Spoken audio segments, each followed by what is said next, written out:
Olá, estudante! Seja muito bem-vindo ao meu canal, Kelly aqui da Didático falando. Essa é mais uma videoaula com aqueles embasamentos de sociologia, filosofia, fatos históricos que você precisa colocar na sua redação. Toda vez que a gente vai elaborar uma redação dissertativo-argumentativa, o argumentativo são esses conteúdos, sabe?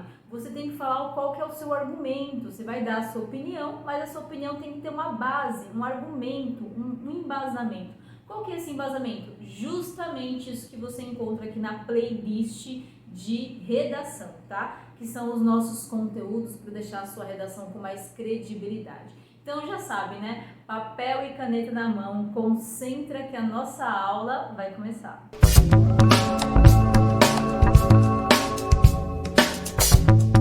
Pessoal, hoje nós vamos falar de Ludwig Wittgenstein. Isso aí, esse nome diferentão que você tá vendo. Primeiro eu vou falar, né, qual que é a origem dele, para você entender um pouquinho do pensamento dele. Depois eu vou falar qual que é o conceito que ele trata, que é o título dessa aula, a Filosofia da Linguagem. E por último eu vou te falar quais são os temas de redação que você pode utilizar o conteúdo, o conceito do Wittgenstein, né? Será que eu posso utilizar isso para uma redação sobre segurança, saúde, sustentabilidade? Ou seja, né, me dá a prática disso. Então a nossa aula vai ser dividida nessas três partes, ok? Primeiro, vamos entender um pouquinho quem é o Wittgenstein, quem é o Ludwig. Anote aí por gentileza. Ele é um filósofo considerado do século XX, porque ele é de 1889 até 1951, tá? Ele nasceu na Áustria, a família dele é de origem judaica, sim, então já imagine aí que foram judeus perseguidos, mas ali já na vida adulta ele se inclinou bastante ao catolicismo, tá? E a maior parte dos estudos dele foi na Inglaterra. Bom, então aqui dá para você entender um pouquinho sobre a origem do nosso Wittgenstein. Agora vem para o nosso conceito. Pessoal, quando a gente fala de filosofia, é como a gente estudar matemática a partir de diversos conteúdos. A matemática, imagino que ela é um guarda-chuva e ela se divide em diversos conteúdos, né? Tem a matemática financeira, a matemática base, a matemática da álgebra, que é aquela matemática que aparece com letra, enfim, tem diversos tipos de matemática. Na filosofia, é como se você tivesse também o mesmo raciocínio. Tem lá o título filosofia, mas aí tem subtítulos, tem ramos dela, né? Você vai estudar a filosofia através do existencialismo, da fenomenologia, da metafísica, da ciência, da epistemologia e também da linguagem, exatamente, que é onde o nosso Wittgenstein vai se focar, vai especificar os seus estudos, tá? Imagine então que ele vai pegar essa linguagem, essa forma das pessoas se comunicarem, e olha bem nessa palavra importantíssima que eu falei agora, na forma das pessoas se comunicarem, tá? Anote isso daí, passe e marca texto, que eu vou vir ao longo da aula falando bastante disso, tudo bem? E é exatamente isso que você vai utilizar na sua redação. É exatamente esse ponto de vista, tá?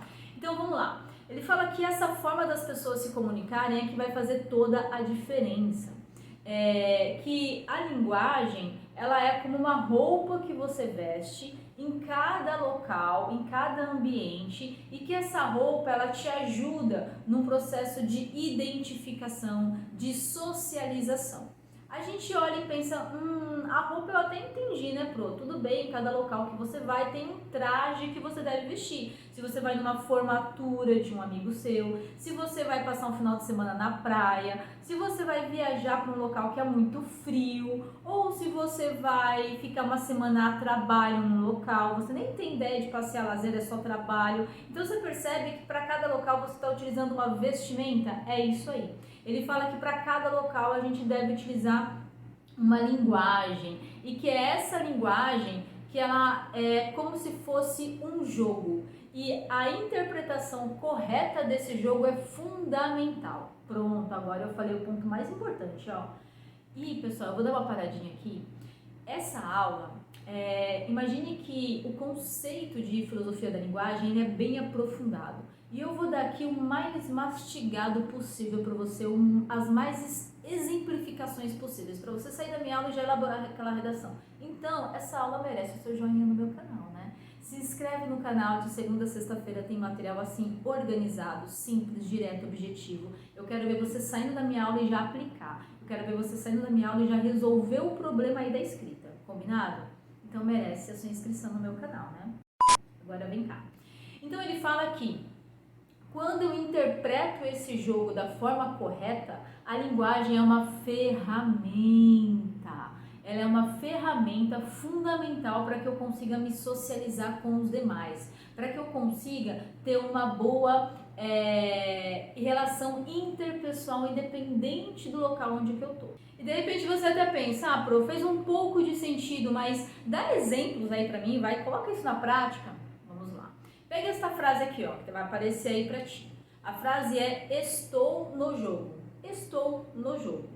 A frase estou no jogo, se ela estiver fora de contexto, ela vai te dar N interpretações. Lembra daquilo? Que a comunicação é um jogo, que a sua interpretação é fundamental. Então, a interpretação aqui pode ser qualquer uma, porque não tem contexto.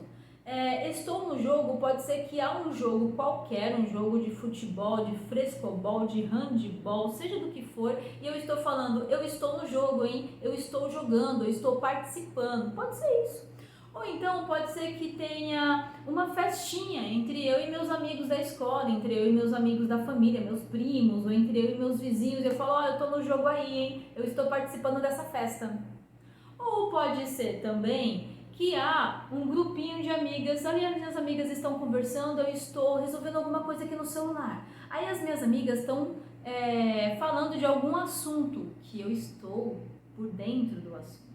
Aí eu tô aqui quietinha, aí eu olho de lado e falo, ó, tô no jogo, hein? Ou seja, estou sabendo disso daí, estou por dentro disso daí. Você percebe que essa frase solta, ela tem diversas interpretações? Exatamente. É isso que o Wittgenstein vem falar. Ele vem falar que toda palavra ou frase que ela é retirada de um contexto, ela perde o seu poder de ferramenta. Por quê? Se ela tira do seu contexto, você dá N interpretações e você tira ela daquela interpretação nativa, daquela interpretação principal, daquela interpretação primária dela, aquela que era e acabou. Todas as outras interpretações estarão fora de contexto. E daí é que vem uma das frases mais importantes dele, anote aí, ele fala que tudo aquilo que não se pode falar deve se calar. Exatamente, anote, vou falar de novo, tá? Tudo aquilo que não se pode falar deve se calar. Por exemplo, se eu pego a minha frase e tiro ela de contexto, na realidade, eu não devo falar ela em nenhum outro contexto, porque eu vou causar confusão. Eu vou atrapalhar a interpretação de outro local. Eu vou causar problemas de linguagem. Entende? Então deve se calar sempre que alguma frase ou algum contexto ou alguma ideia ou alguma informação retirado de contexto vai trazer muito mais desarmonia do que clarificar. Fez um pouco de sentido aí para você? E aí quando a gente olha isso, um ponto que eu já vou pegar principalmente aqui, ó, manipulação da informação. Manipulação da informação é quando você pega um dado, seja uma informação, um número, uma frase, um conceito, uma ideia, você retira ela de um contexto, sabe ali? Você pega uma gravação, de repente, você tira ela de contexto. De repente a informação ali, ela estava dentro de uma entrevista, dentro de um vídeo de 30 minutos. E aí você tira aquilo e pega só 10 segundos de uma frase qualquer e você joga ela nos diversos meios de comunicação. Você tirou de contexto e qual a possibilidade de 100% daquelas pessoas que estão assistindo aqueles 10 segundos buscarem realmente qual que é a origem daquele vídeo para entender o contexto? Qual que é a probabilidade? Pensa aí na realidade, uma questão empírica. Observa se você faz isso todas as vezes que você vê um vídeo curtinho, um trecho de algo, de uma palavra, de uma entrevista, de um texto, você realmente vai buscar? Todas as pessoas que você conhece realmente vão buscar? Todas as pessoas que te passam realmente vídeos, informações ao longo do dia, elas sabem te dar a origem, te explicam um contexto, te dão aquilo de uma visão completa? Você entende aqui o que eu quero falar? Então ele fala que tudo que vai causar essa desarmonia, na realidade, deveria se calar, deveria não se falar sobre aquilo.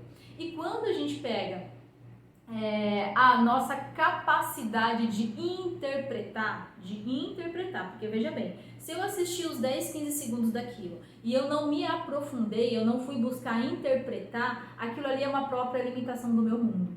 Olha só o que ele fala.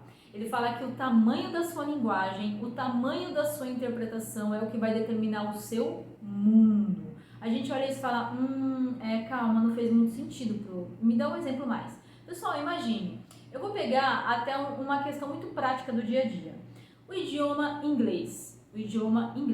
Quantas vezes a gente vê algumas frases curtas que são gírias norte-americanas ou então britânicas, enfim, independente, né, de onde que venha aquele idioma estrangeiro nativo, e eu interpreto diretamente com o que eu vejo no dicionário. Mas, na realidade, aquilo tem uma outra gíria, tem um outro sentido lá. Então, quando eu interpreto errado, eu estou limitando o meu mundo. Eu estou com uma visão errada, eu estou com uma visão limitada. Eu não consigo ampliar o meu mundo. E o que está dificultando com que eu amplie o meu mundo é o domínio da minha linguagem. É o domínio da minha interpretação. Faz tempo. E aí vê se faz sentido. Se eu interpreto aquela frase da forma incorreta, porque era uma gíria específica e eu fui traduzir aquilo ao pé da letra, mas na realidade ela tem uma outra interpretação, digamos que eu vou estar fazendo uma interpretação errada, aquilo vai limitar o meu mundo e pode causar algum problema. Se eu estou utilizando aquela transcrição ali, aquela tradução, digamos, num trabalho da escola. No meu trabalho, no dia a dia, eu estou passando aquilo para o meu chefe, para o meu superior, para o meu cliente da forma equivocada. Eu estou causando um problema que a dificuldade ali está sendo a minha linguagem. O problema aqui está sendo a limitação da minha linguagem. A minha linguagem ela está sendo limitada, ela não é abrangente, eu não tenho conhecimento daquilo. Então eu estou causando mais um problema do que resolvendo um problema. Ele fala que, tome nota aí de outra frase muito importante, tá? Ele fala que o problema surge quando as palavras estão no ponto morto, quando as palavras estão sem vida, quando as palavras não ganham, digamos, a interpretação, o sentido, o significado, quando elas estão com a sua função equivocada ou até sem função. Você entende aqui que, digamos, o sentido, o significado, a função, o papel, a forma, lembra que eu falei isso lá no comecinho da aula? Que isso é o mais importante? Olha, eu posso dar diversos exemplos, vou dar mais 2 aqui, vamos lá. Hoje, na contemporaneidade, no dia a dia, a gente utiliza bastante, principalmente os adolescentes, sobre crush. O que é um crush? O crush pode ser uma garota, um garoto, que você admira, que você tem ali uma certa quedinha por ele, você admira ele, você tá afim dele, mas você não tem nada com ele, certo? Você só está com vontade de se aproximar, de conhecer a pessoa, você admira ela, você acha ela bacana, você acha legal, você acha ela bonita. Isso é um crush, tudo bem? Antigamente, pergunte aí pro seu avô, pro seu bisavô, dependendo da idade do seu pai, da sua mãe, pergunte para eles o que era broto. O que era broto há uns 40 anos atrás, há uns 30 anos atrás? O significado de broto não é aquele broto que está a próxima germinação de uma planta, né? Quando está nascendo ali mais uma parte nova dela, células novas dela se multiplicando, não tem nada a ver com isso. O broto é o crush, exatamente. Nossa, aquele garoto ali é um broto, eu tô de olho naquele broto. Eu tô de olho naquele crush, eu tô de olho naquele garoto, naquela garota, eu acho ela bonita, eu me interesso por ela, eu admiro ela, eu curto ela, é mais ou menos isso. Você percebe aí que as palavras fora de sentido, elas podem causar vários problemas. E fora de sentido, elas estão mortas, elas estão sem vidas. Se eu falar pra você aí, você que tá do outro lado, alguma palavra que você desconheça, como por exemplo, se eu utilizasse a questão do broto aí, ou do pão. Pão também era, sabia? Nossa, aquele garoto ali é um pãozinho. Exatamente, pergunte pro seu avô, dá uma gulgada aí. Então percebe que se eu falar isso pra você, nossa, aquele garoto é um pão. Você vai olhar isso e não vai entender nada. A palavra não tem significado porque nós não estamos utilizando a mesma linguagem.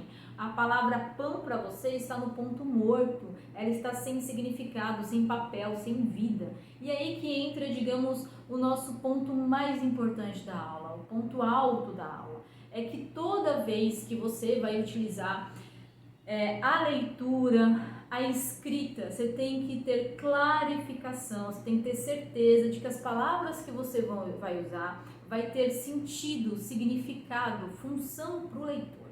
Você entende aqui?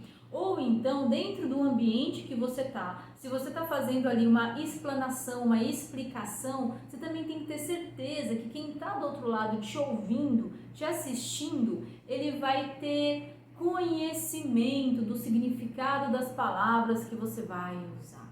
Senão, você vai ficar falando ali diversas palavras sem função para o outro não vai entender. Pode até ser que cause um problema. Qual que é o problema? O outro acha que o seu conteúdo, que a sua informação, que o seu trabalho, que a sua ideia, ela não tem valor nenhum.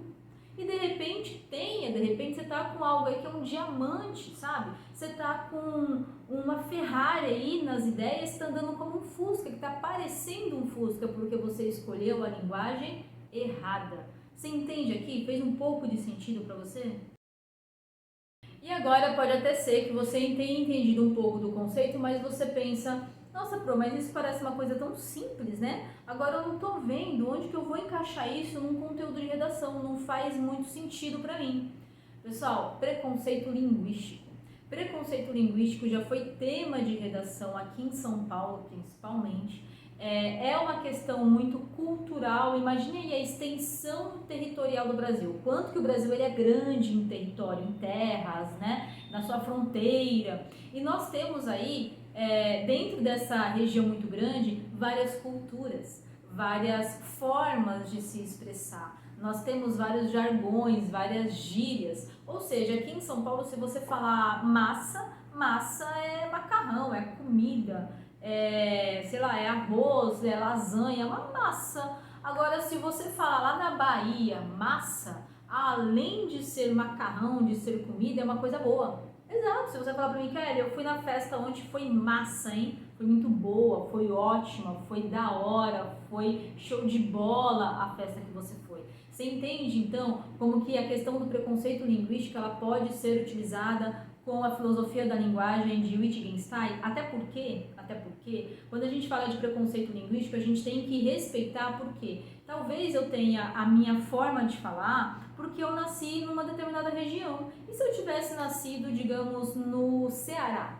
E se eu tivesse nascido, por exemplo, no Acre, no Amazonas? Será que eu não teria, digamos, algumas palavras, alguns jargões, até mesmo um sotaque diferente, e que aquilo não é nem melhor nem pior, é diferente, porque quanto mais, olha só o que ele falou, né, que a minha limitação da linguagem limita o meu mundo. Quanto mais eu conheço da linguagem, mais vai ampliar o meu mundo, mas eu entendo que o que difere eu e o outro na forma de falar é apenas a região, ponto final. Talvez o outro tenha até ideias mais interessantes, mais importantes, mais ricas do que eu. Ele só fala de um jeito, com uma linguagem diferente, não inferior. Fez um pouco de sentido? Outra questão que você pode utilizar aí é a questão da manipulação de informação. O quanto que muitas vezes nós acessamos, né, algum conteúdo e nós escutamos ou ouvimos ou lemos um trecho.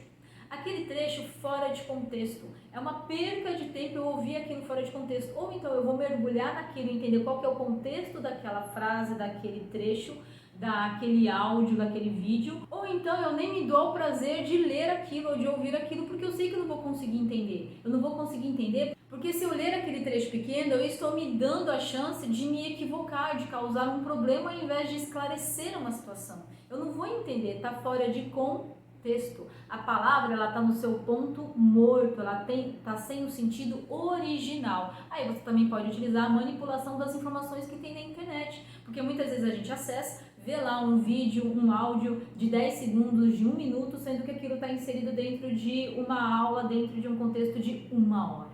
Você entende aqui? E que para eu dar sentido, para eu tirar aquela palavra, aquele vídeo, aquele áudio do ponto morto, eu preciso assistir, conhecer aquele conteúdo inteiriço. Você entende aqui como que a filosofia da linguagem pode ser utilizada com preconceito linguístico, manipulação da informação, respeito à cultura, à linguagem do outro e, claro, né, outro ponto muito importante, a gente está na era digital, a gente está na quarta revolução industrial. A terceira foi a da globalização com o advento da internet e agora está sendo a da inteligência artificial, né, a quarta revolução industrial, onde a gente tem um ambiente cibernético a todo momento e esse ambiente cibernético ele também trouxe uma nova linguagem.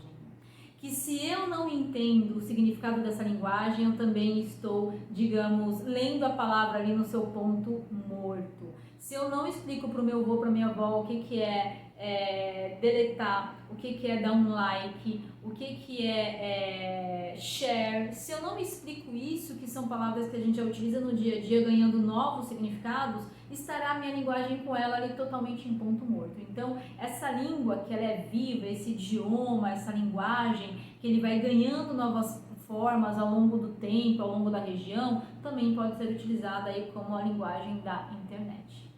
Prontinho, pessoal, aula organizada, conteúdo entregue. Agora sai dessa aula aqui, já faz aquela redação nota 1000, afinal de contas, o Wittgenstein, ele é um dos filósofos que mais, digamos, tem nome aí no século XX. Comenta aqui algum outro conceito, outro filósofo que você gostaria de ver também uma explicação assim. Compartilha esse conteúdo, sabe aquele amigo, aquela amiga que você sabe que ele também está tendo aqui um up nos estudos? Compartilha esse conteúdo para ele.